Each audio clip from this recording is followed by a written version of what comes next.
Welcome to the Football Rig, ladies and gentlemen. Today we're having our AAR show after action review for the Premier League, the fifth fixture. And today we're having special guests. I'm going to start introducing Zir Talks, of course, my brother, and Ashraf from the Korapod, my brother from another mother, man. A huge respect to him. I have a huge respect to his Big up. football also takes, man. Big up to you guys. How are you guys doing? How are you feeling today? Alhamdulillah, man. How you guys doing? Glad All to be good, here. man. Yeah, All good. man. Well, this fraud Zir, I mean, he came in my watch along, and he does. He only comes when Man City was winning. He doesn't support me when we are winning, and he's a fraud, man. But They are. They are. you They don't are. choose the people you Bruh, love. I look at it differently. I look at it as I needed a place to vent and I thought of you first. Shouldn't that be a nice thing? No, for you it's so fine, but for him, man, he's coming just to Hey, listen. Hey, listen. Hey, soften listen. the Hey, wound. listen, Wait, man. were Soften you the I, wound. referring to me or to Zir? I thought you no, were No, no. it's referring a to He's me. saying Zir. I am the. He's On the saying I am the channel. fraud Yeah. for Oh, like taking the piss out of him when you were down. fair. Oh, man. No, but But listen, welcome. man. I have to. I have to like enjoy myself. You know what I mean? I need to see what I have to prepare for in November. Like, this is what it is. And You so know. far, I'm sure you're not really, scared or anything or concerned. Yeah, you know what it is. To be honest, like Hassam says, style makes fights in it. So like, you never know. Mhm. See, I'm Well, being sensible. I could have easily said I'm not too scared, but yeah, I'm being. Yeah, this is one of them times I will be sensible a little bit, despite what I'm watching. Kane had a hat trick, right? Is that what happened in Bayern Munich game? So yeah, he scored a hat trick against No. Hoffenheim, and obviously you saw the Chelsea game. He scored a brace. Uh, Hmm. by the way, acknowledge world champions, guys. Yeah, I'll acknowledge world champ, Jinder Mahal quality world champion. But okay, we move. Um, anyway, Okay. but yeah, anyway, I Uh, say we kick things off, man. So what do you want to talk about, man? well, first, I have the setup for the stats for the games that played for the big six teams in the Premier League. We're gonna go through them one by one. I want to leave Arsenal last because I know me and Ash will just go on a rant there, and because we're both fuming. Most So I'm gonna likely. keep Yeah. it last. So what do you guys want to start with? Liverpool, Man United, Chelsea, or Spurs? I'm gonna leave the choice for you guys. I say we start with yours. No, we're not gonna start with Arsenal. that Ah, that's then not maybe on the Liverpool. table. Then I don't know. Maybe Liverpool. All right, we'll start with Liverpool. That's fair, bro. Let's start with Liverpool. So Liverpool won 2-1 versus Everton in Anfield. I mean, guys, the game was they started very strong in my opinion, and Verts and Isak was not in the starting lineup. I mean, that's surprising. So they have like a 250 million sitting on the bench between those two players in terms of value. And yeah, tell me about it before I give you my thoughts on the game. I say Ashraf to Yeah, go I first. mean, yeah, Yeah, go I ahead. think it's just another Champions performance. I never thought this game would be easy for them. Merseyside derby will always be hard. And Everton have started well this season. So anyone who thought they'll just slap Everton, it was a bit odd to be honest. I actually predicted the 2-1 score as well. So I can't wait for the Kura pot, by the way, because this side has been talking so much Mm, was, yeah, mm. when I was dead last. Yes, No, yes. I can't wait. But anyways, um, yeah, look, it's dominant. I think Everton had good moments, but honestly, when they Okay. equalized, I never once thought they're coming back and getting that second goal. It's at Liverpool, I think, to control from there. If anything, Liverpool look closer to getting a third goal, I would say, than Everton will look closer to getting an equalizer. Um, I What do you think definitely of the think first goal? the first one was Gravenberch, right? Gravenberch. Oh Yeah, my Gravenberch, yeah, Allah god. Hafiz. Gravenberch scored. Yeah. That was incredible, man. I'll tell you what I actually thought of the first goal. This is gonna sound negative, and I promise I'm Okay. not bringing it to Arsenal so early. But Okay. I thought we will not see this kind of football at Arsenal like consistently. Not because we don't have the players to do it, because the manager won't let these guys express themselves that way. Like that run from Gravenberch, obviously the pass from Salah was amazing, and to take it first time that way is just amazing. That first 20 minutes, by the way, Mm-hmm. is clear example of why Liverpool are the team they are, because the ball did not slow down. It was attack on attack on attack on attack, and when they would lose the ball, sprint back, get it, immediately go back and get it. It's like they were playing like this game of, oh, let's get to the box in 5 seconds or something like that. So they deserve to take that lead. That second goal as well. Um, I can't remember who scored the second goal. Ekitike, right? Yeah, Ekitike. Oh, man. Very big pass from Gravenberch. Um, and then, yeah, obviously, Idrissa Ganagay scored a very good goal, but wasn't enough in the end. Yeah, well, before I move on to Zir, you fraud. What the hell did you sell to Liverpool? What did we sell to the? Oh, Gravenberch. Ask Thomas Tuchel, the donkey. 40 That mil for this Chelsea, player, man. that Chelsea gassed up, by the way, this manager. Yeah, he's the reason why Gravenberch joined Liverpool. So, yeah, Liverpool fans, hopefully you're enjoying. Everyone else just enjoy suffering against this guy. You know, Man, he's a world class player. How the hell did you manage to sell him for 40 mil? I don't know because, about you, it's but because at the time, Tuchel wanted Palinia. But obviously, we didn't get him at the end because Fulham was looking for a replacement for him and all that. So, but yeah, Tuchel was still an idiot saying, "Let's get rid of Gravenberch anyway." He didn't care. Like this guy, I'm telling you, this is why, in my opinion, guys like Tuchel are like the most overhyped winning managers I've ever seen in world football, bro. That Champions League win with Chelsea flawed everything in terms of like how people see like, a certain manager. Like generally, I mean, it's just one of them ones. But listen, man, Liverpool, man. I only saw like around 10, 15 minutes of the game, to be honest, because I had to catch Bayern playing. Um, and to be really honest, like Liverpool by that time, they just look comfortable. As far as I'm aware, they just looked pretty comfortable. Nothing to really worry about, even though it's a Merseyside derby. And they grabbed the win and move. Again, yeah, I was intrigued that Verts didn't start and the Isak didn't start, but I think they will eventually start. And listen, it could be very easy for me to be shameless about Florian Wirtz and say 007 and that, you know what I mean? Sammy knows how I roll, but like at the same time, if I'm being objective, I do know that eventually they will click. Like everybody knows that they will click. Like, do I think that these performances prior to the Everton and Atleti game, that I didn't really see, but I've heard, are sustainable? No. But if they performed like they did against Everton, from what I've seen slightly or what I've heard in the wide scale, then why can't they go all the way? And plus, now the bigger sides that have played against each other in the Prem, let's be honest, dropped points. Now Liverpool are far ahead. So that's just giving Liverpool even more of an advantage to just push and push and push. That's just but how I see it you know, objectively. and even Ash knows about this. We had an argument, and we had a prediction about the players who's going to be a flop, who's going to be the top scorer, and I had Florian Wirtz as my flop of the season. And to be honest, and still he's proving, my point that he's a flop of the season, not just because of the performance and stinkers that he's putting, but also the price tag that they slapped in his back is a lot. 160 million overall plus the add-ons, million pound is a lot, and we're not seeing the performance, not even 1% from a player that is considered 100 million plus. And I don't know, maybe he clicks some at some point. Slots managed to fine tune him or whatever, but so far I'm not really seeing that. I cannot see it happening. He's Bro, not really built up for the Premier League. can I tell you something about Wirtz? When he Mm. was at Bayer Leverkusen under Xabi Alonso, people need to understand he was playing one of the two tens, right? He was Okay. playing left 10, and there was like Tella on the right hand side or whoever, depended on what Alonso need to do. The thing is, right, is that Florian Wirtz, when he joined Liverpool, and he did an interview recently, and this is why I partially think, again, the reason why he chose Liverpool over us is down to his own mentality, partially, and also our own way of handling the transfer window. Because in the Wirtz perspective, he said he saw himself as a 10, right? Now, when you see yourself as a 10, at least when I read that as a Bayern fan, right, that tells me he did not want to be second fiddle to Jamal. Honestly speaking, right? There we go. The And fraud. no, it's the truth, bro. I'm just saying the truth, right? Now Accept he's it, man. You giving got no, no, no, rejected. It's fine. It's fine. but Sammy, Just let me move land.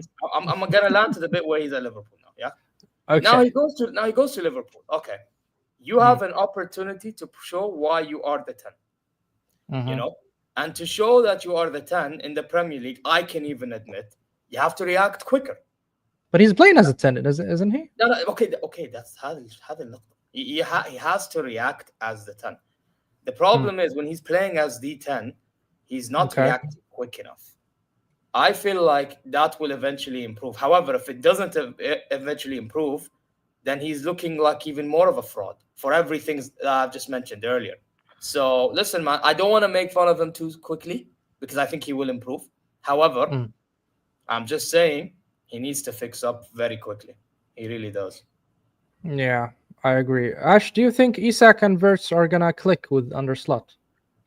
Yeah, I think eventually. I don't know when, but I think eventually for sure. I rate Vert so high. You guys know my opinion. Sami obviously has done shows with me where I've said this guy's the best 10 in the league. I've watched him many times. Yeah. I love what my favorite team in the Bundesliga that I used to watch religiously back then was Gladbach. But like I have watched Leverkusen a lot over the last 2 seasons, and I'm telling you, like this guy is an absolute beast. He has taken longer to adapt to the league, longer than what I expected, to be honest, because I thought it'll take him 2 or 3 games and then he'll click. But it's been 6 games now if you include the Champions League match. But I think he'll eventually Mhm. come through. When I say eventually, I don't mean like it could be even like next season, but I think he'll eventually come to a point where he comfortably is one of the best performers every weekend. The good thing for him is, at least from a Liverpool fan's perspective, they even with the price tag, there's probably going to be a little less pressure. It's going to be a little less Mm. pressure because of they're the favorites. They're probably going to win the league. Isak already is adjusted to the Premier Don't League, you think the so pressure will actually mount up? I no, mean, I don't. I genuinely don't. Man, I think next He'll be season, like if you Grealish. He'll be remember, like Grealish. yeah, Enzo joined at 105 million. Those first 6 months, he was garbage, and everyone was criticizing him and stuff like that. Chelsea fans were backing him, saying, "Give him time, give him time." And now people call him one of the best midfielders in the league. I disagree Yeah, with that, by the way. I think he gets. but they're back to criticizing him after the Bayern game.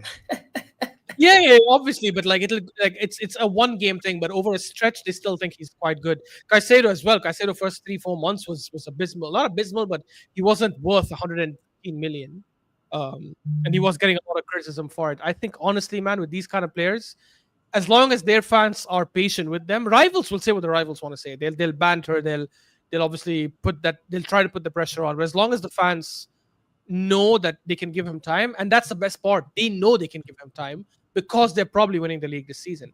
If they win the league this season, they'll happily say, "Hey, let's go again next season," and Verts picks it up. That's what City did with Grealish.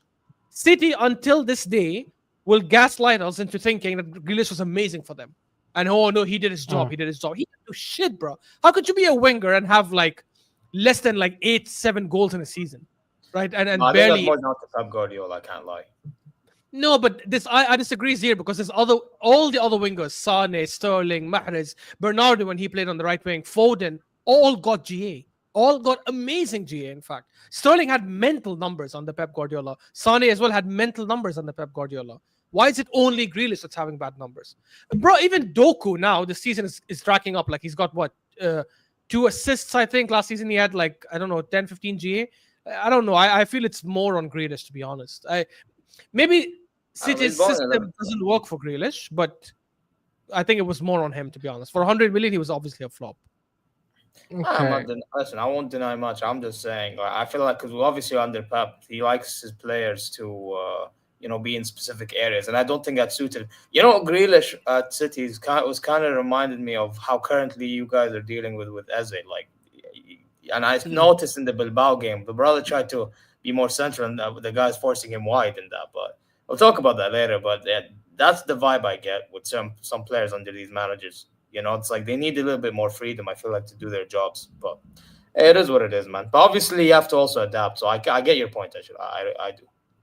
Before Yeah, we especially for the move kind on, of price tag and stuff. I think you do have to also, especially when the other wingers before you have all worked out. Like they all took a season, don't get me wrong, but they eventually learned to play. And I think he's too intelligent of a player to not know how to change his style to work for, guess what, the best team in the world at the time. So yeah, it is what it is.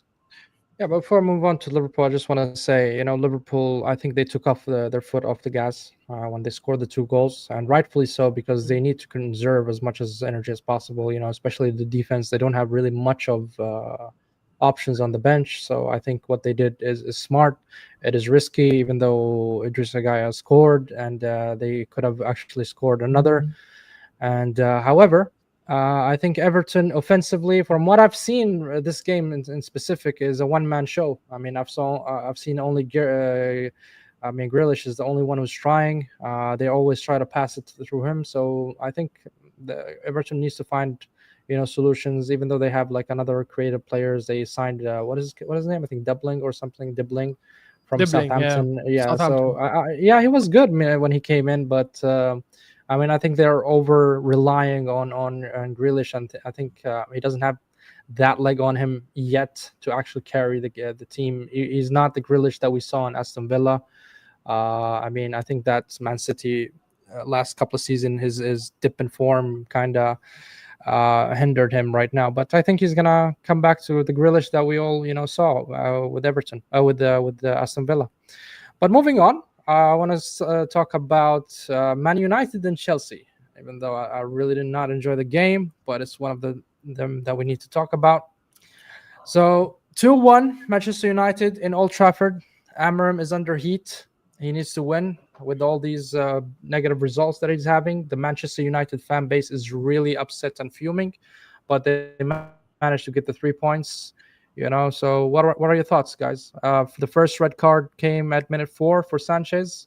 So do you think it was Yeah, deserved? yeah, 100%. Obviously, Mm. what I think happened that game, because I didn't watch on for this. And I'll be real. That Sanchez brother, that red card, it caused a whole madness throughout the remainder of the game. But I will also say, and this is something I also usually call out my own manager for, in-game management. Now, Maresca, listen, the Mm. substitutions he made. So who was it? He subbed. So obviously he brought in Jorgensen for who was it? Was it Neto? I think. No, Or was it? Jorgensen is the keeper. He Yeah, got no, him for no, but he Sanchez. brought yeah, but because For Sanchez Estevao. got red card, he had to bring keeper on. Estevao. Estevao. Estevao, sorry, and then he made another sub. It was called Palmerov for somebody else. I think Tosin. I think. I One, think so. one, Yeah, he got Tosin in, but that's because Even Palmer Neto, had a knock. Neto. He took or not, Neto I as don't well. know, but Palmer had an Yeah, injury. there was one sub he made that I felt like it was too soon to do that's that. the Neto one. That's probably Neto. Yeah, Yeah, I Neto Neto, agree. one yes, the because Neto one. Yeah, and I just felt like it was unnecessary, and I think it caused a lot of problems later on into the game. I think it I was a mean, yeah, panic. It was a panic from Mariska. I have a question. Yeah. Do you think that Bruno goal was onside? Because obviously he was in line with Yeah, the it was. arm It of was. Alaba. So I think Yeah, it was on as they well. Yeah, showed the camera. Yeah, yeah. yeah. They showed I it. was on. Mm. Yeah, so he scored that, and then obviously they got another one, Casemiro. But then Casemiro deciding to be an idiot that he is, getting a red card, and now causing a little more problems for United. Because let's be honest, before that red card, Yeah. I actually thought Man United were really comfortable despite whatever issues they got. But like their record against Chelsea is usually good. Sanchez on a red card, you're like, you know what, United comfortable, right? But no, he gets a red card, and then again, second half, Chelsea don't really help themselves, even though they're trying to create, whatever. And they get a goal of Chalaba, and by then, halas, it's over. So, yeah, listen, United win, but I wouldn't be shocked if they lose again. It's just typical. Amram's job is in Still deep under trouble. risk. Yeah, on risk. And Chelsea, listen, you guys are gonna call me crazy, but despite these two losses they had and the draw against Brentford, I still think in the Prem they'll be okay. Now in the Champions League, it'll be interesting to see how they also do in the league phase because they have some tough games. But let's see how they do in knockout stage. But since we're talking about the Premier League, I still think they can be top three, top two. But I Top think two Yes, I actually think they still it's- can. Believe it or not, because over Arsenal. no. You know what it is? I looked at the table earlier today, Ashraf. Mm. Okay, I looked at the table earlier today. Now, obviously, Liverpool's far ahead. Okay, they're like 5 points ahead of Arsenal, Tottenham, and Bournemouth, who are all on 10 points, right? Mm. Mhm. And despite Chelsea's results, they're on 8, which is 2 behind you guys, right? Who are second. All But I'm they've had the saying, easier fixture list. We've had we have also Liverpool, and you can argue Bournemouth have had difficult fixtures. All their fixtures have been easy. Chelsea. I know, but what I'm trying to say is, eventually, I do think Chelsea will pick up some like patch form, and then Maybe. they'll just go on a run. That's why I'm saying they still can, because I feel like right now what Chelsea fans are not Chelsea fans, non-Chelsea fans are doing the rivals is they're like, oh, Chelsea will fall. Nah, I still think they'll be okay. Like I think But people you these know what days. I think, Zir? I think in that game in particular, if they scored that goal, Chalaba's goal, like a little bit early in the second half, I think they would have, got the Nick draw. something maybe, yeah. But Mm. like That's the It was too thing. So late. like, the thing is with Chelsea, their style of football is actually not bad. Like when we played them in the Champions League, I actually thought they could have gone 1-0 up against us. Like that's how good I think Chelsea can be, right? But the problem is their product in the final third. You know? No, I don't think that's their issue. I think their issue is the defense and the No, I'm goalkeeper. talking about when we played them. When we played them. Ah, okay, okay. Yeah. I'm talking about like But their still, end you product ripped their other than defense, Copa. bro. You Yeah, I know ripped we their did. defense. I know we Mm. did, but I'm talking because you have to understand, in these football games, momentum matters. You know what I mean? So like when you're dominating such games, or let's say you have the better chances, right, and you don't take it, and then the opposition takes them. Now, guess what? Now the momentum shifts on the other side's Mm. favor. You know what I mean? So I think what hurts Chelsea is the fact that they don't score their chances when they get them early. You know? And then from there, All right. obviously, their defense fumbles, which don't get it twisted. I agree with you 100%. Chalaba and Tosin are not the guys you want to rely on. Neither do you want to rely on Sanchez, by the way. Exactly. Yeah. This goalkeeper, I've said this since he joined from Brighton when I saw that game against you guys when you guys drew 2-2 when Rice scored that goal. This keeper is bought from Haraj. I don't think he's bought from the transfer window, bro. This guy, like seriously, like so. Yeah, this brother. Listen, I mean, not the guy to rely on. I agree with you. Defense, not. But again, I think everything else that they have, you have to say, you know what? They'll still get some. They'll still get points over the line. You know, like let's be objective about it. So for me, I think the most significant player in that game was Reece James. I mean, oddly enough, I see all the crossings, all the dangerous balls came from him. I mean, I didn't really see much from the other players, and maybe because, like you said, guys, Estiba was out and Neto they got subbed off, so we didn't really see much in terms of attacking for Chelsea. But Reece James was putting really good effort, despite, and also the goal came through him. He got the assist. I mean, I saw Reece James to be the best player of Chelsea. What do you think, Ash? Yeah, I mean, he had a good game. I think from Chelsea's perspective, honestly, it's hard to pick who was great for them because I thought a lot of players were a bit underwhelming. But look, he did do well because I think he shut down a lot of their attackers on that side. MKM is saying Fernandez. I don't know if he was. I I thought he didn't was okay as see well. I didn't see much of Fernandez. I'm gonna be really objective. Yeah, It's like a shot. Maybe he had a shot. I remember. I mean, he created maybe. a space for himself, and he really attempted a goal, but he couldn't. Reece James was like dangerous second half, but I didn't see much of him in the first one. Yeah, I think But that's the Caicedo problem. was doing well. I think Caicedo was doing well in some moments here and there. Honestly, the more I watch this guy, the more I have to start accepting he is probably the best DM in the world. Like I know we'll say Rodri, but we don't know how Rodri's gonna be. No, Sky's just until being an it's animal. still Come Rodri. on, Ash. No, Best no, in no, the world. Ashraf, Come معلش, on. it's still Name Rodri. one who's better than him. I told you Rodri. Rodri's still better. No, but look. That's what I've been saying the whole time. But Will you consider Gravenberch as an 8? Oh, As an 8 or I as a think DM? I think Caicedo is better than Gravenberch as a DM. What? Gravenberch is better. Gravenberch Yeah, I is think more. Yeah, no. One thing I'll No, say, Ash, you know what come it on. says, Sammy. You know what it says with Gravenberch. Gravenberch, don't get it twisted. He does play good in the 6, but he's a better 8. Yeah, I agree. I think he's Like better I on the remember ball. watching him come off the bench. He would play better progressing the ball and taking a Staying man nippers. Yeah. on and that type of stuff. Defensively, he's good. Don't get it twisted. And Slot has turned him into a monster. But I feel like if we're talking pure defensive while being good, like on the ball at the same time, in that regard, it's still a Rodri. Like Rodri is the best.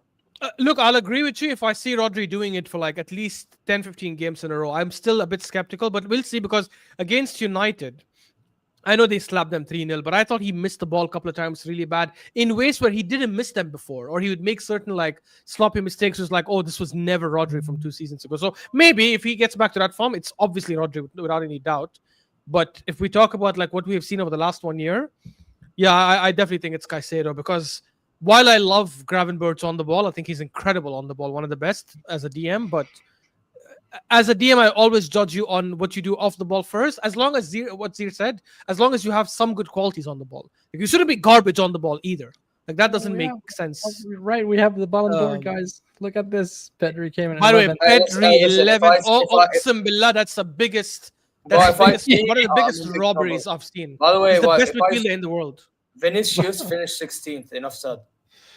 Yeah, he deserves it. Big Vinicius doesn't episodes. deserve to be that high, but the Nah, fact my that big Pedri is over some players, nah, man. No, man. nah, but the fact that Pedri is 11th, he's the best midfielder in the world, and he's 11th. That's insane. That's insane. But anyways, it is what it is. That's a robbery. They 30th. Kvaratskhelia finished 12th, which also I think was a bit crazy. I think he should have been a bit higher. But yeah, look, he's. I think Caicedo is the best. Definitely, like overall, outside. I don't Rodri, I don't know how you see him over Gravenberch, man. I really because you're cannot looking at on the fathom ball that, man. attributes, Sami. But as a DM, your Even primary even job off is the off the ball, ball first. even off the ball, Off Ash, the even ball? off the ball. Yes, man. You think Gravenberch is better off the ball than Caicedo? You know what it is? so far, man, what I've seen in the Sammy, past Sammy, two I'll give you seasons, this. so Sammy, far. I'll give you this. Yeah, as an overall midfielder, yeah, so attacking, defensive, all this stuff, I'll give you Gravenberch, no problem. But if we're talking like defensive, I hear the Caicedo show, like just pure six. Like forget Palmer over the ball, Pedri. forget Guys, the, is the this ball. is that true? Did Palmer finish over Pedri? I That's would what not Saul's be Ya saying. shocked. Allah, what is happening? Bro, Olise finished 30th. Enough said. Yeah, So that's if you also want to jump mad. in, let me know, bro, so you can cook Ash. That's also mad, bro. What is wrong with these people? No, actually, I spoke to Saul By for the like way, an hour Harry today. Kane had He the agrees with me in everything mid-season. now. By the way, you know me. Listen, I'm gonna be objective. Harry Kane had the mid-season last year, finished 13th. He should be lower. But his Okay. numbers are like phenomenal, which is why he gets boosted, which makes sense. And when you Yeah, guys got I knocked think out it's by English Inter Milan, he beyond, still like scored. He still like performed. By the way, yeah, Pedri but it is was outside the top 10. Yo. The guy who won 3 trophies was the best midfielder amongst everyone and reached the Nations League for bro. I don't March understand how 12th. Pedri. Yeah, allow, man. I don't see how Pedri. I mean, became lower than Palmer, to be honest. But I don't know. I don't Just know how weird. Pedri's outside the anyways, top 3. moving- He should be top 5 minimum. Minimum top 5, if not top 3, I think. Top 5. Anyways, it is Okay, what it that's is. a crazy shout. top. Yeah. Maybe around top because here's the thing: when you see top 10, maybe. 5, you would say obviously the Dembeles, the Yamals, the Rafinhas, the Salahs, the Pedri. and No, Salah has not gotten over Pedri. No chance. He had a very bad second half of the season. you think so? Not very bad, but his second Yeah, half but- was not that good at all. No, don't It get was it such a twisted. I get your point. Don't get it twisted. But like, the thing is with Salah is those numbers are gonna boost him, and he won the league. Like I think that's what's they're gonna boost him. Yeah, but then Pedri not only won the league, Pedri won the league and won the cup and won the I'm Super hearing Cup. you, bro. I'm See, hearing you. I'm just telling you. And Nations he's League being final. fair, Souls. He's saying he should be 7th or 8th, and I think the same, to be honest. 7th, 8th. But okay, but you guys say 7 or 8. here. Name the guys who should be above him. So we agree on Rafinha, we agree on Yamal, we agree on Dembele. Yamal, Dembele. Who else should be above him? I actually would make a shot for Hakimi. You know, Yeah, also. Okay, I Hakimi, agree with bro. Hakimi. Yes, fair enough. I agree with I'd make a Hakimi. shot for man. Hakimi. That's it. 4. He should be will fifth. argue Mendes as well because of what he did. No. Some will argue. No. Some will argue. But not better than Pedri, man. You're I welcome, know, bro. I know, I anytime. know, but But anyways, Vitinha, even Vitinha, man, Vitinha, and you know the Vitinha. midfield. I of had PSG this really played argument very with well. Souls. Vitinha won the treble, yes, but he wasn't better than Pedri, bro. I'm saying, People- look, I'm not saying. I'm no, not saying he's a Pedri better. is He's better. I not agree, he's better the as a best player. midfielder, but Yeah, he he's a won better the thing. midfielder. I'm not, but he had a better season. Because No, this is a I'm Ballon d'Or over disagreeing the on season, that. right? I'm saying Pedri had a better season than Vitinha as well. I'm saying Even that also. statistically wise. Yeah, but Ashraf, you know, You're a You know stat what? guy. You know what? Thank you, Sami. I'm actually going to bring it up. I didn't check the stats, but I'll check it now. I think okay. I Right. checked it Well, once. But Ashraf, can I tell you? while you're Can I doing tell that, you while you're something? doing Yeah. that. For me, the way I see these Ballon d'Or shouts, it should be like better player with the team while winning the trophy. That makes sense. Which is why, for me personally, Dembele should win the Ballon d'Or because best player, best team. I You know? hear that, but I don't. I hear that, and definitely think winning Champions Because League should be up achievement. there. But I don't think no. But then it's not best player anymore. It's not a player with the best achievement. So don't call it who's been the best player because then that's a lie. If No, if but- someone had had Yeah, a best, look, for I example, agree with MKM. I really agree with him. he Ashraf has been finished decisive that. with so much Pedri. But I'm saying, for example, I'll pick 2013 as an example because Foles thinks I'm a Cristiano hater when I'm not. Everyone criticized Ribery, the Ballon d'Or for why Cristiano did not win it in 2013, and Ribery should have won it because they won the treble. But I disagree with that. I think Cristiano had a better year. Just because his team didn't. Nah, that was Don't do man. this. No, with me, no, bro. wallahi. No, I actually remember Frank now that he Ribery has a was Bayern balling fan. out, I brother. remember, Nah, he was bro. amazing. He was Yes, amazing, bro. but I Come think on. Cristiano He had I was a need better to year. double down insane. and He add was Robin into insane, the Ash. conversation He or was Schweining into insane. the conversation. Nah, What does even he mean, even bro? 2010, by the way, I think Messi deserved the Ballon d'Or because people. By the way, Schneider was not even the best Dutchman that year. By Robin was that the better logic, just Dutchman. give the For those Ballon who d'Or to remember. Yamal every year then. Yamal deserves the Ballon No, d'Or no, every no, single no, year. because it's not From it's now not on. just on who.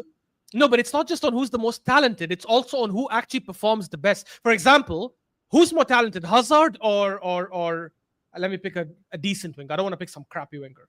Hazard or Mahrez? Who do you guys say overall is like a better winger? I'd say I think. Hazard, you know. I think. I Yeah, mean, each I has agree his Hazard. own. I love Mahrez, but I agree Hazard. Like I like Mahrez, but Hazard still. I have to be objective. fair. So we agree. Okay, actually no. I have okay, yeah, fair enough. So Hazard. 2016, guys, who should be winning PFA Player of the Year? Hazard or Mahrez? Remember, Leicester won the league that season.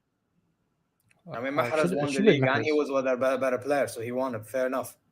Exactly. So even though Hazard is more talented, Mahrez had a better season.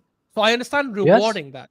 That doesn't Yes. mean the Yeah, better player always wins it. So saying I giving agree. it to Yamal every year, I disagree with that because Yamal might not be the best performer every year.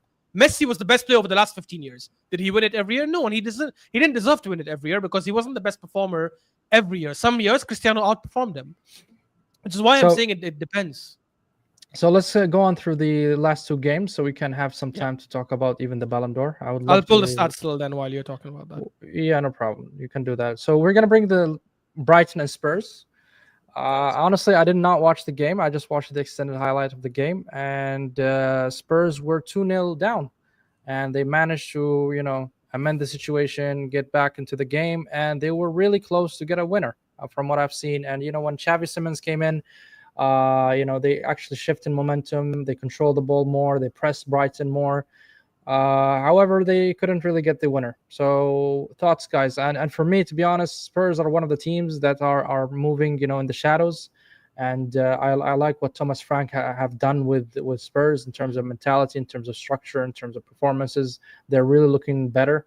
So I want your thoughts, Scott, about this game. What do you guys think? I honestly didn't see the game, but see, it's following, not following, but like Zero. Sorry, before you start, I never seen a stat like this, which is 64% possession for Tottenham, and Brighton has 12 shots. I don't know. I mean, It's the hell. I mean, the last time I It's a weird really, stat. I mean, the Very weird last time stat. I saw Spurs were the Bayern and PSG games against them. Other than that, I haven't really seen them. I know that they won 1-0 against Villarreal in the Champions League as well. Other than that, I don't know. Like, yeah, I heard they beat City 2-0. Yes. That's one result I've heard of. But yeah, I don't know much on Spurs really. I would say though, Thomas Frank, from what I'm hearing, could be an interesting manager to be in cup competitions. That's one You. thing I'll say. What do you think, Ash? Do you think Thomas Frank has retransformed Tottenham to a better team? No, I think it's just a temporary manager boost. I'm not gonna lie. I've seen it so many times with Tottenham. By the way, like outside the Burnley game, which is Burnley to be fair, and City, I don't think the other games have been that impressive. I mean, the West Ham, I think the red card probably changed things. Even though I know they were winning before that, but I just feel like if it wasn't for the red card, maybe West Ham could have come back. I watched the second half of the game against Brighton. I think Brighton could have scored as well. And to be honest, so like Spurs played well when, as you mentioned, when Xavi Simons came in the second half. But I don't think Spurs played that great, to be honest. And against Bournemouth should have popped them. Don't get fooled by the 1-0. I know it looks 1-0. Oh, it was very close. It wasn't. Bournemouth should have scored 3 or 4. So I think it's just a new manager bounce. I don't think it'll last. I think mid-season. Again, it also depends on what you consider good for Spurs. If Spurs are realistic and say, we finish top 7, top 8, maybe top 6, okay, great. Then yeah, I think they will. I don't know if they will finish top 6. They'll definitely finish top 8. And they might get into top 6 as well, depending on the competition.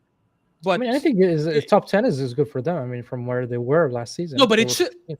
Yeah, but last season was an anomaly, right? Like nobody Yeah, thinks it was. Spurs.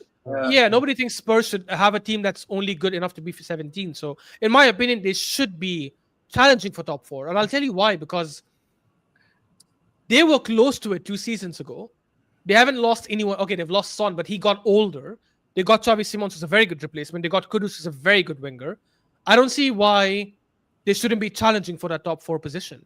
Right now, it's Arsenal, Liverpool, City, and Chelsea. Everyone has these 4 as the favorite. Why wouldn't you compete and try to put a challenge for top 4? You might not get it, but you should at least get. By the way, 5th gets you Champions League. Yeah. So they should be comfortably finishing 5th. And I don't know if they will finish 5th, to be honest.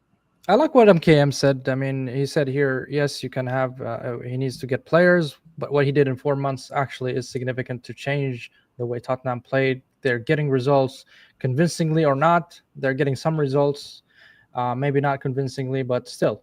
I mean, that's what is important for you, to get some points until you really build the momentum, build the form, get a tune out of the players. You have some good signings as well, like Kudus and Xavi Simons.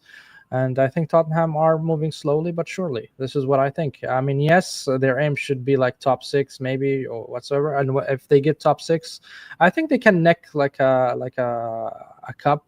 And especially now that the CEO is gone, which is Daniel Levy, so they might be there might be a change in the Tottenham.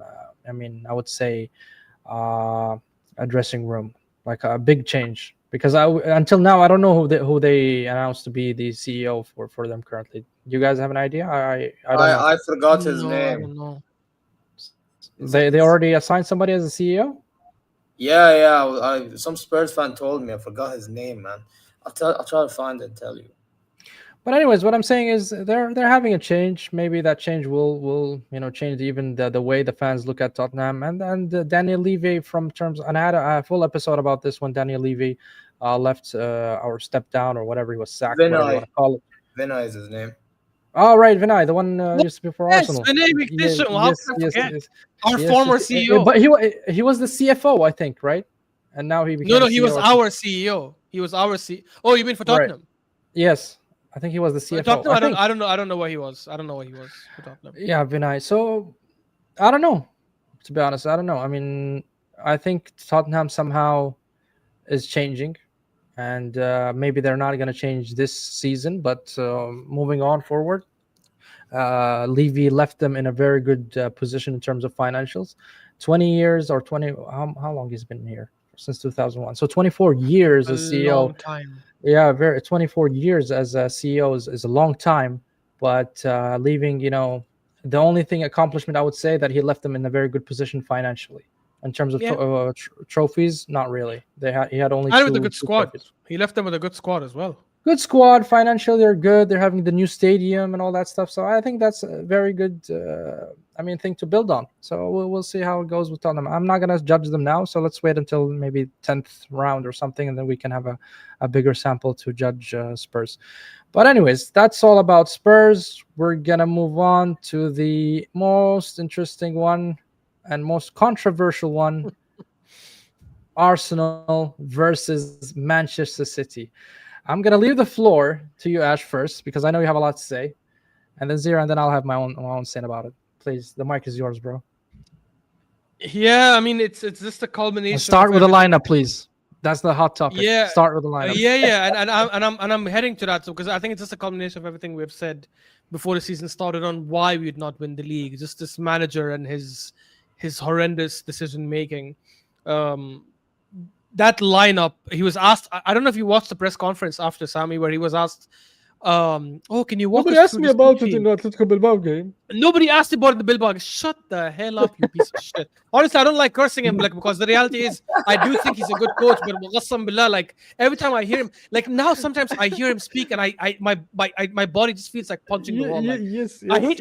I hate Mikel. I just hate the name Mikel as well now. Even freaking Moreno, who has that name, can also be freaking likely. But even though Moreno is not a bad midfielder, but yeah, it's just I don't know. It's just horrendous. Like he's trying to justify the Bilbao game as if the reason we won against Bilbao is because we had that midfield. Actually, we won in spite of that midfield because he brought in 2 good substitutions in Trossard and Martinelli, who switched the game for us. But if it wasn't for the substitutions, we wouldn't have won. The midfield wasn't doing well. They were struggling. They were not creating. They were not able to do anything significant in the attacking third. It's like, nobody questions. Yeah, because of course, and against Liverpool as well. If he wants to go by that logic and say, nobody talked about it after Bilbao, Yeah, but that midfield didn't work against Liverpool. It didn't work against obviously Man City now. Last season, it didn't work against Brighton away from home because I know we didn't have Zubimendi last year, but we had Partey. It's the same thing. Take a DM, bring a DM. And the Partey was amazing last season. It didn't work against Bournemouth when we lost 2-0. Like that midfield just never works. And for whatever reason, he thinks it's justified to play that kind of team. I went on the Catches show last night. Big up Jay and SB and all.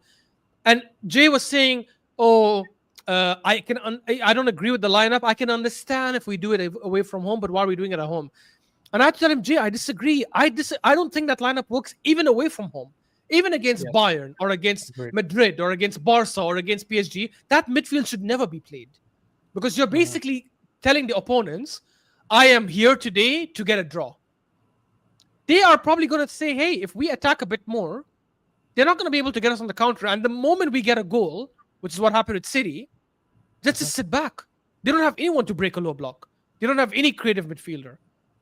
The creative winger we have in Saka was not even on the pitch. It's just, and this is another thing I will say. I think Matchweek had a good first half. I'll give him that against Man City. I'm glad he did come off though, because I know he got a knock apparently or some. That's what Arteta was saying. But I'm glad he came off because Saka, I thought, should be playing that second half anyways. But I think outside the Forest game, he hasn't had a proper good game at all in any of the other matches, except the first half of City, of course. I think he was bad against Bilbao. He was bad against Liverpool. He was bad against Man United. Came off the bench against Leeds, didn't do anything at all, in my opinion. It's just I don't know, man. Everything about this team is just the squad is amazing. I think we have the best squad depth in the league. I've said that. I think we have the best squad in the league. I think we have one of the best, if not the best squad in Europe, in fact. The manager is just so far from it. So far from it. And I think he's the main reason why we won't be winning anything major again this season. Zir, tell me your thoughts. I know you only watched the first half, you told me, but what do you think of the game? No, I think Ashraf summed it up well. That lineup, man, I don't know what he keeps on doing. Because, you know what?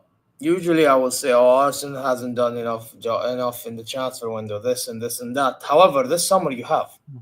Let's be objective. Sure. For the first time, I can actually say you've somewhat done your jobs in the transfer window. You got a striker. You even added to your defense. You added to your midfield.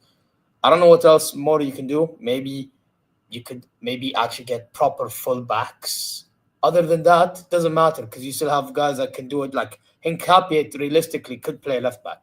I've seen him at Liverpool. He realistically can play there. And you have Calafiori. If he doesn't perform, you can play him, whatever. Or you have Skelly, who was playing good. You know what I mean? And you have Timber on right back, who's been doing a job. So the way I just see it, just your manager is setting you back, man. Like, there's all, like, he done well to take you so far. Khalas, time's up now.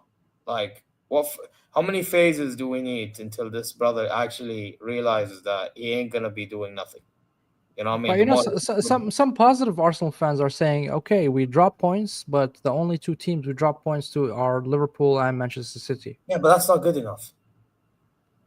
I agree. Those are, by the way, those dropped points are going to be the difference between you winning and losing.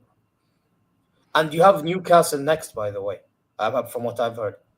Yeah. Like, that's already another potential points dropped because your record in St. James is not good. That's true.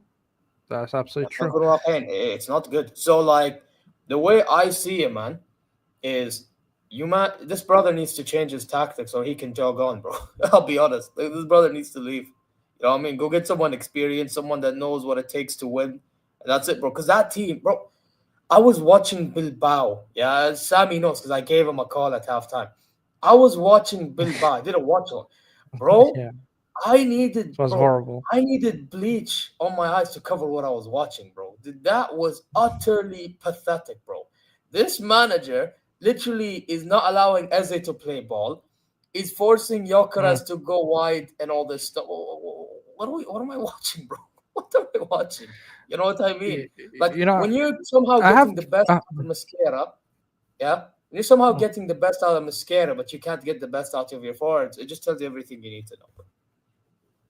Which one credit? Well, the first thing Yeah, the lineup, first of all, Rice, Zubimendi, and Marino is the most obnoxious midfield that I've seen Arsenal play. It's so slow, it's so boring, uncreative. It's just, man, I cannot see those three. I mean, those three, if they play together, I cannot see them play, even at versus, Brentford or Brighton or whatever. With all due respect to those these teams, I don't think we will even overrun their midfield with this midfield that we have.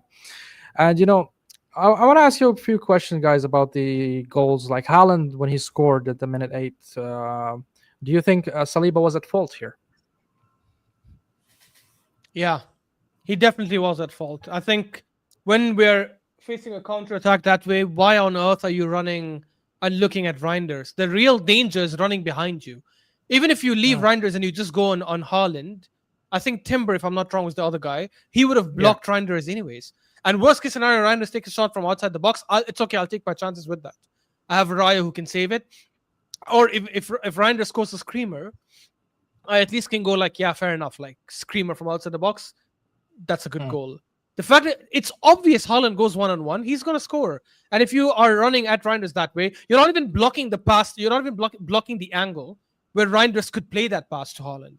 So what was the point of you running that way? And Gabriel as well was yelling at Saliba after the goal was scored and pointing to Haaland, telling him you should be But marking also him. that showed Which that Gabriel is not really that pacey or fast, to catch up. That he really isn't like slows neither. him. Yeah.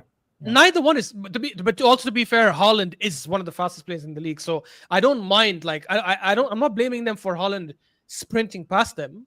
But you could have caught him, or you could have been on him if you just stayed with him instead of like looking at Reinders and focusing on Reinders and what he's going to do. That's funny. It's funny. Like we talk about speed because that's one thing Mosquera has over both our centre backs. He's a speedy centre back. Which is why he plays right back at a decent level as well, because he can go up and down the pitch and he's just very, very quick. I still don't think it was. I don't disagree that starting Saliba was the correct choice, just given that Saliba's always most of the times pocketed Haaland. He's not really well against him, so it was fine. I had no issues with Arteta doing that, but had we had Calafiori, Mosquera in that I situation, didn't see Calafiori, man, played very well that game. Calafiori was bad, to be honest. yeah, His I don't think. passing I mean, was he just bad. had that header which was a bit wide. I don't think he took. He had another chance where he took a bad shot, in my opinion. I think defensively he did all right. I don't think he was troubled at all by Bernardo Silva and whoever was playing on the right side. But on the ball, he didn't give us much. And we had 70% possession at some point, or 80%. We should have done more on the ball, including Calafiori. And again, the first half, the best player we had was Madueke. And no service for Gyökeres. It's really shameful to see. And this is where comes in my take about Arteta. When I Apparently told he might have an ACL. I don't know if you heard. who Madueke. It was really? reported earlier by Con Marble Halls. Noni Madueke is due to undergo scans today with fears of an ACL injury after he was forced off with discomfort in his knee at halftime against Man City. But didn't look like that discomfort. So let's hope he's okay. And luckily we have Saka back. I mean, otherwise we'll be playing Nwaneri or Max Dauman there. But anyways, this is one of my fears about Arteta is his inability to utilize his attacking players and his inability to develop the attacking players. And this is what we're seeing now with Gyökeres. And we're seeing with Madueke. I mean, Madueke has some good runs here and there, and sometimes dribbles, but his end product is not there. And sometimes also his decision making is really poor. And at the end of the day, also Gyökeres is not getting the service. I really don't see how Arteta is going to develop this team offensively, or even the players that he has in the attacking side to thrive. And this is really a big concern for me. We've seen a lot of players that actually regressed. Trossard, Martinelli, even Odegaard regressed, under Arteta, and this is the fearing factor for me. What do you think, Zero, on that? Do you think Arteta is able to develop his players in terms of, his offensive players to play better, football, to score more, or no? He's just nah. No, because I feel like Simple now. Simple. now you know what it is. Like I say this all the time, like to you, Sammy. This guy's a Mubahat manager, bro. He keeps on tracking every little detail that this brother does. You know what I mean? Yeah. So like, he puts on so the like, shackles. yeah. So like, when you're tracking every little detail a brother does in attack, how can you develop them? You need to give them a little bit of freedom. Obviously, make sure they're in the right areas. I'm not saying don't, but when you're overdoing it now, خلاص مسختها, you know what I mean? It's just like خلاص. Yeah, you're right, Zero, actually. And this is why we're not seeing. I mean, if Gyökeres was not scoring from a sitters, from 1v1s, this is where I'm gonna blame the player and say, okay, the player was a fraud. He didn't score, but Gyökeres did not have any chance. He did not have any shot, and that's completely based on the formation and the tactics implemented by the coach. And to be honest, this is frustrating to see when you buy one of the elite strikers in Europe last season and you're not able to utilizing it, man. It's like you're having a Ferrari and you're driving 20 miles per hour, man. It's just, I don't know. It's just weird. It's just, I don't understand what Arteta has in his mind. But in the second half, 2 substitutions, Ash called it right. He was screaming about it. Get Saka in, get Eze in, and he did. And he played Eze in the 10. And we pinned them. We dominated the game from there.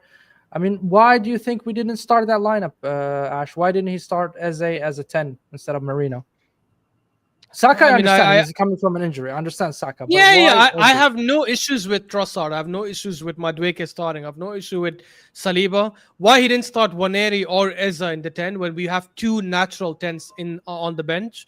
For me, look, I'm going to say this, and this is no nice way of saying it, but I have to say it. It's because he's a coward. He's a pussy. That's just what it is. Like, only a manager that is so afraid of losing would go that defensive against a team that has not been that good, and has been vulnerable, that has lost at home to Tottenham, that has lost away to Brighton. And we go in that game thinking, oh, no, let's just keep the ball. Let's just... I don't know. I think he generally just trusts Odegaard there and no one else, which for me is so baffling, because the whole point of you keeping Waneri was that he's going to be playing more central, right? Sure. That's why we signed Madueke, so he could play as backup for Saka, because I think Waneri is a better backup for Saka than Madueke. I've said that before. I was arguing with Souls as well about it today. I think as a winger, even though I know he's not naturally a winger, I get it. But as a winger, I think he's as good, if not a better dribbler. Stats prove it as well from last season. He has very good decision-making in the final third when it comes to his shooting and his passing and his crosses. People will say, oh, but he doesn't track off the ball. That is how messed up our fans have become because of this manager. You're criticizing an attacking player because off the ball he doesn't track much. What kind of logic is that? Well, we need to be attacking more anyways. City played a defensive game, and yet they started an attacking lineup. Reinders, Foden, Doku, Haaland, Bernardo Silva. They won DM, which is Rodri. They went with a proper attacking lineup. They went with a 4-1-4-1 because they're like, okay, even if we play defensive, we still want to be able to have attackers who can score.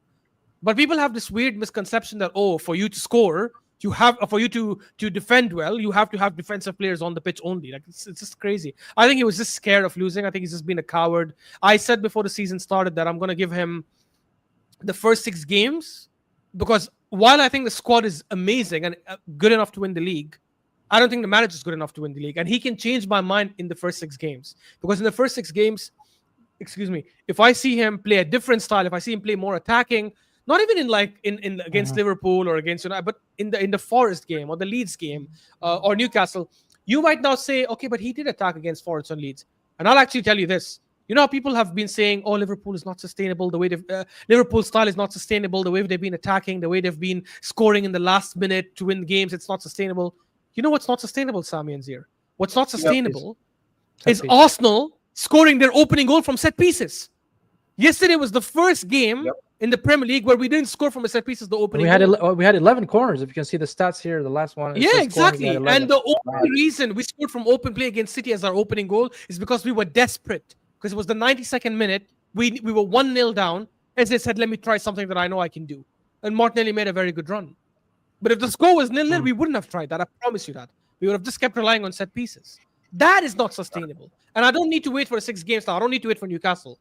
Even if we go slap Newcastle, I've seen enough in the first 5 games to tell me he's not changing his style. And I've watched football long enough to understand this style against a Liverpool or against a Man City kind of attacking teams will not win you the league. It just won't. It could win you the league if we didn't have a mammoth like Liverpool or City, especially Liverpool this season. But if we have to go up against that Liverpool team, unless you go attack for attack and you say, I'm going to make sure I outscore you, you're not going to win the league. Because the teams that won the league the last 5-6 seasons have been the teams with the best attack, not the best defense. That's true. Those are facts. And the last thing is Martinelli, super sub again. and coming in the last 10 minutes and scoring in the 93rd minute, a very good goal. And before that, even an eloquent, decent pass from Eze. That was more even beautiful than the goal itself. Even though I think that's very a good goal from Martinelli, but also Eze, the pass was just perfect. The weight of the ball, the pass, the vision that he had, and this is what was missing. This was what missing for Arsenal is the creativity, the vision, the passing, the one who can break the lines. And Eze was the solution, but unfortunately, Arteta chose not to play him for whatever reasons. But I want you guys to explain me this. After we scored the goal, and we're playing in the stoppage time or added time, which was 7 minutes or whatever, and he chose to sub Zubamendi and Uh, play Musquera. I really cannot fathom this tactically speaking. Maybe I'm missing something. I'm not a coach. I'm not a UEFA licensed coach. But can you guys explain to me, when you're having the momentum, you're subbing your midfield with a defender? How is that helpful? Tell me, It's Zir. not. Cowardly. It's cowardly. Yeah, exactly. But can I add to a point if you don't mind? Like, you're at home, you just scored an equalizer. I think you have like another 5 more minutes. Why are you celebrating? Pick up the ball. Thank you. That's Thank true. you. Pick That's pick true. up the ball and go for the second. City's momentum's down. Your momentum is up. What are you doing? What are you doing? And it's not the first time. It's not the first time. It's not the first time, Zero, that we did that. It's not the first time. I remember Rice when he scored the equalizer versus Manchester United as well. If you guys remember, I mean, Ash, maybe you would remember that. Last He season, the scored, 1-1. yeah, the 1-1, and he scored, and they were celebrating like they were winning. And I mean, they replicated it now, and yeah, I agree with you, Zero. This is showing, I would say a little bit of weak mentality that you are, getting the draw versus Man City, and you're afraid of them, and you're not showing that. The squad. I think the squad that we have is better than City, to be honest. But unfortunately, Yeah. Pep read him like a book. He read him like a book, and he exposed Arteta. I mean, at the end of the day, he is one of his disciples, and he slapped him in the back from the first half. But second half, he threw the kitchen sink, and this is what happens when you throw the kitchen sink. You throw the kitchen sink and you might score, and he did it. He got Martinelli in. He got he got Eze. He got Nwaneri even involved in the game, and all these players, and then you managed to get something. Why you didn't do it earlier? Why you didn't play a balanced football from the beginning, attacking football that we all used to see? But anyways, it is what it is. This is all from when it comes to the Premier League games. Your thoughts, guys, for the upcoming fixture? You think Liverpool will drop points? I highly doubt it. I honestly They have highly doubt it. they have Crystal Palace, which is not easy. Crystal Palace at Selhurst Park is obviously a very difficult game. I wouldn't be shocked if they draw that game, but I don't know. For me, it's irrelevant. Wallahi, Sami and Zira, I'm saying this. Aqsam billah, I'm being 100% legit. Because, sometimes you think, okay, in the anger, you might say something that you don't really mean. I'm calm today. I'm happy. I'm relaxed. And I'm telling you guys this. Wallahi, I genuinely mean this. I don't think there's any point of the Premier League for Arsenal. Like, in the sense that, oh, can we win? Oh, Liverpool lost today. We won. Now it's 2 points. I think that's all pointless. I think there's Mm. zero chance of us going top of the league. I think there's zero chance of us winning the league this season with this manager, because managers don't change their stripes. Like Pep, Klopp, Wenger, Ferry, all of them have a certain style, and they're adamant on sticking to their style. That's just who they are. That's their philosophy. That's their belief, and they think that's how they need to be managing football. And look, it is what it is. He's not going to change the stripes. I am Yeah. not going to be watching any game for the rest of the season thinking, oh, what's happening with the league? Oh, what's happening with Liverpool? Like, I might not even watch Liverpool games anymore because I don't want to get depressed.